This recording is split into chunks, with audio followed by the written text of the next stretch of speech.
Apple's iPhone 18 release date is shaping up to be one of the most unusual iPhone timelines in years. And the biggest twist isn't a surprise feature or a new color, it's the calendar. The latest reports suggest Apple will launch the iPhone 18 Pro and iPhone 18 Pro Max in September 2026, but delay the standard iPhone 18 until spring 2027. It won't be because Apple can't ship the regular model on time. It looks more like a deliberate strategy designed to push more buyers toward the higher-market Pro models during the most profitable time of the year, the holiday quarter.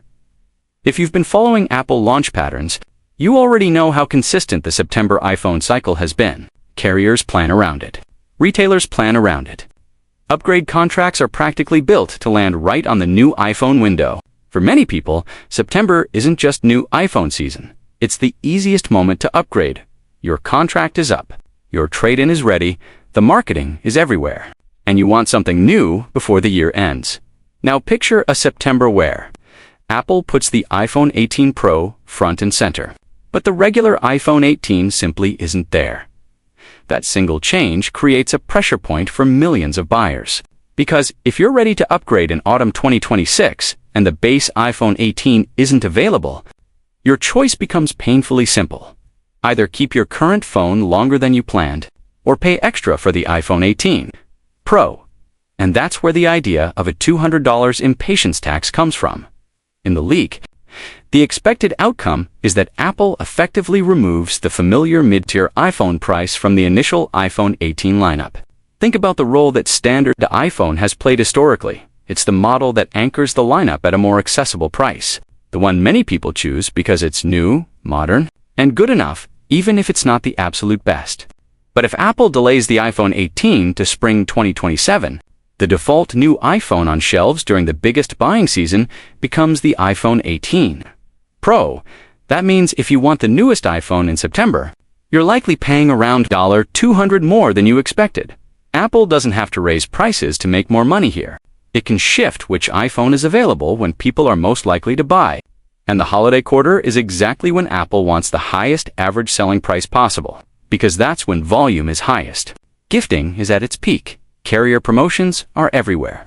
And demand is naturally elevated. So instead of a broad iPhone 18 family launch, the Pro models dominate the autumn window, and the entry-level iPhone 18 waits until spring 2027. From a business perspective, it's clean. From a shopper's perspective, it's restrictive. Now here's where things get even more interesting and more controversial, because the delay isn't only about hardware timing. It may also be about software features, specifically Apple Intelligence and the next wave of Siri AI in iOS 27. According to the leak, iOS 27's full Apple Intelligence experience may require 12 gigabytes of RAM to run the most advanced features, especially on-device large language models that operate locally and privately. In plain English, the best version of Apple's AI won't just be a software update you download. It will be tied to hardware capability, and memory is the gate. That's a huge shift in how iPhone upgrades work. Usually, Apple sells you on a new camera, a brighter display, a faster chip, a slimmer design, things you can see and feel. But AI is different. AI is a platform. AI becomes the layer you use all day long. How you search, write, summarize, plan, edit photos, manage notifications, and interact with Siri. If Apple positions iOS 27 and Siri AI as the headline feature of the iPhone 18 era, and then says the real AI experience requires 12 gigabytes of RAM, that instantly turns the iPhone 18 Pro into the key that unlocks the future. And if the base iPhone 18 isn't available until spring 2027, then the message for autumn 2026 becomes very clear. If you want the newest iPhone and the full Apple Intelligence experience, you're buying Pro. There is no new mid-tier option on day one. That's not just a sales strategy. That's a product positioning strategy. Apple would be effectively training the market to see the Pro models as the standard models, and everything else as later. It also creates an immediate software gap between models, which Apple has typically tried to avoid when the gap feels too dramatic.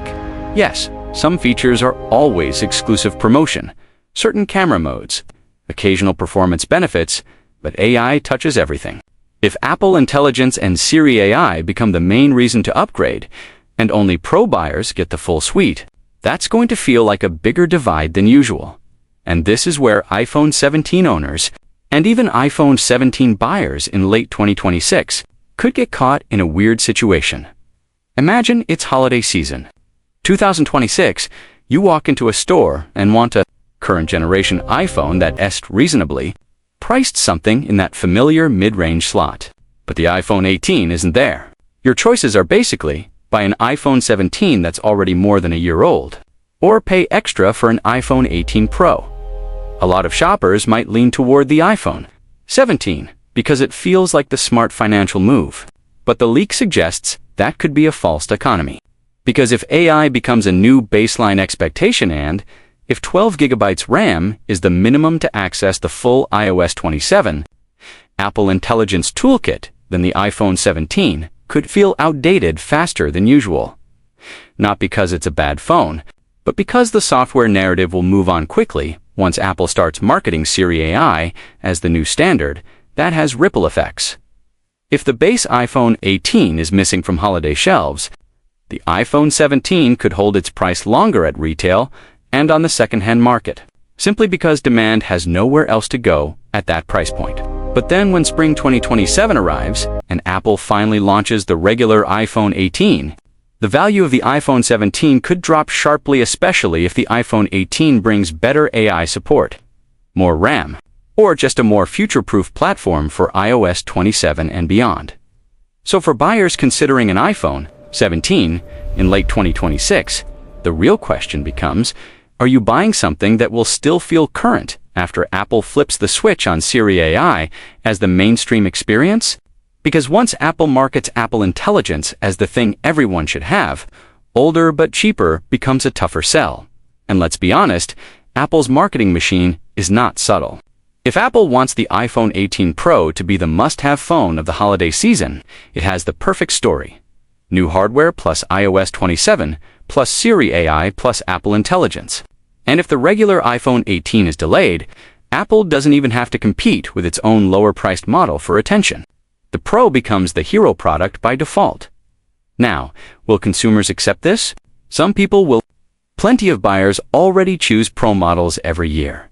And if you're already in that camp, the iPhone 18 Pro release date being the main September launch doesn't feel like a problem. It feels like a normal upgrade cycle. But for everyone else, Apple's split release schedule forces a decision. If you plan to buy the standard iPhone 18 in September, you may be looking at three options. Pay more and buy iPhone 18 Pro now. iPhone 17 and accept that it may age faster once AI becomes mainstream. Or wait until spring 2027 for the iPhone 18 and keep your current phone longer. That waiting option sounds simple, but it isn't always realistic. Batteries degrade. Storage fills up. Some people are upgrading because their device is broken, not because they're bored. And carriers are still going to market upgrades aggressively in autumn. When a contract ends, friction matters. Apple knows that convenience wins. If the easiest path is just get the Pro, a lot of buyers will do exactly that. And that's the core of the strategy. Apple doesn't need every buyer to choose Pro. It just needs enough buyers to shift upward during the biggest shopping season. Even a modest change in the mix can boost revenue and margins, especially in a smartphone market that's no longer growing like it used to.